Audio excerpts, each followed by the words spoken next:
वनांचल TV 24 live.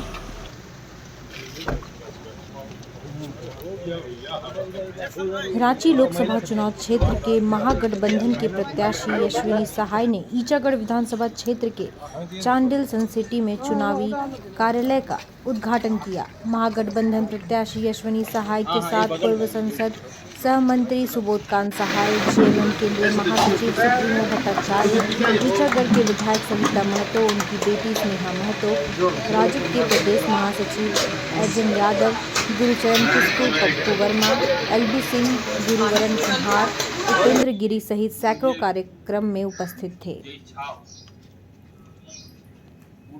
यशस्विनी सहाय ने कहा, केंद्र के तानाशाह नीति, बेरोजगारी, महंगाई को जनसंपर्क कर केंद्र में सत्ता परिवर्तन करना है। सत्ता परिवर्तन से लोग की भलाई होगी। जेएमएम के केंद्रीय महासचिव सुप्रीमो भट्टाचार्य ने कहा कि प्रदेश के लोग तानाशाह, महंगाई, बेरोजगारी अपना वोट देकर सत्ता परिवर्तन करने का संकल्प ले। इस बार बीजेपी को रांची से तरी पार करेंगे। वहीं कहा कि मार भात खाकर अपने प्रत्याशी को अपना मतदान दिलाने का काम करेंगे। जो युवाओं के लिए है और महिलाएं भी काफ़ी त्रस्त है अगर मैं कहूँ तो, क्योंकि आप देख सकते हैं कि महिलाओं का भी जो बजट है, जो घर चलाने का जो बजट है, वो भी काफ़ी बिगड़ गया है क्योंकि महंगाई बढ़ती जा रही है। पिछले 10 साल में जो भी सरकार ने कहा था कि बेरोजगारी हटाएंगे, 2 करोड़ नौकरी देंगे, महंगाई को कम करेंगे, यही कहा गया था। अब हो गई महंगाई की मार, अब की बार मोदी सरकार, यही उनका टैगलाइन भी था। पर देखिए अब क्या हो गया है, महंगाई ज़्यादा बढ़ गई है, बेरोजगारी तो और भी ज़्यादा। पिछले करीब 40-50 साल में इतनी बेरोजगारी नहीं हुई होगी जितनी आज है। तो युवा महिला काफ़ी लोग त्रस्त हैं और ये बातें लोगों की है, पर सामने वाली सरकार के पास कोई शायद एजेंडा नहीं है क्योंकि ये बातों को वो नहीं उठा रहे हैं।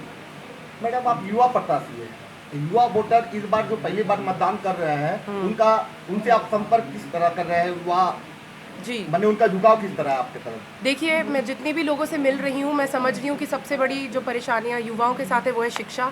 यहाँ की डिग्री कॉलेजेस की जो बातें आती हैं, लोगों के पास डिग्री कॉलेजेस में सीट नहीं है, वो बातें हैं। तो शिक्षा की अगर एक बात आती है, और अगर आप देख लीजिए मोदी सरकार ने भी जो कहा था कि हम ये करेंगे, हम ये कॉलेज खोलेंगे, कहाँ खोला गया है? यहाँ पर तो इनफैक्ट पिछले 10 साल में मैं देखूंगी कि नहीं ही हुआ है। तो युवाओं को उस चीज़ की तो वो है ही कि आपके पास अगर देखिए पहले शिक्षा नहीं होगी तो आपके पास रोज़गार कैसे होगा? और ऐसे अब तो जो स्थिति है कि शिक्षा के बाद भी ग्रेजुएट युवा भी बेरोज़गार है।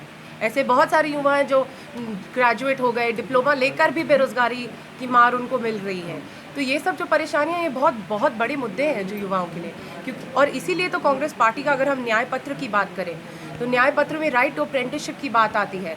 क्योंकि जो भी युवा अगर समझिए 18 साल से 25 साल की अगर उनकी उम्र भी है तो उनको उनका पहला नौकरी भी मिलेगा, उसके बाद उनको उनकी पहली तनख्वाह भी मिलेगी। इससे क्या होगा कि उनके आने वाला जो आप कह सकते हैं पाथवे है वो खुल जाएगा, क्योंकि अगर 25 साल तक किसी को नौकरी और तनख्वाह पक्की मिल गई, उससे आप समझ सकते हैं कि युवा को कितना मदद मिल सकता है।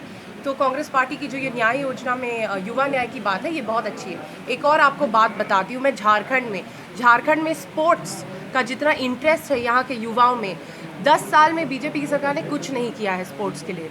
और कांग्रेस पार्टी ये भी कह रही है कि जो भी उभरते खिलाड़ी हैं, जो भी बहुत अच्छा परफॉर्म कर रहे हैं खिलाड़ी और बहुत 21 साल से नीचे के हैं और बहुत अच्छा परफॉर्म करने का उनका स्कोप और पोटेंशियल है, उनको 10,000 रुपये सरकार पर महीना देगी।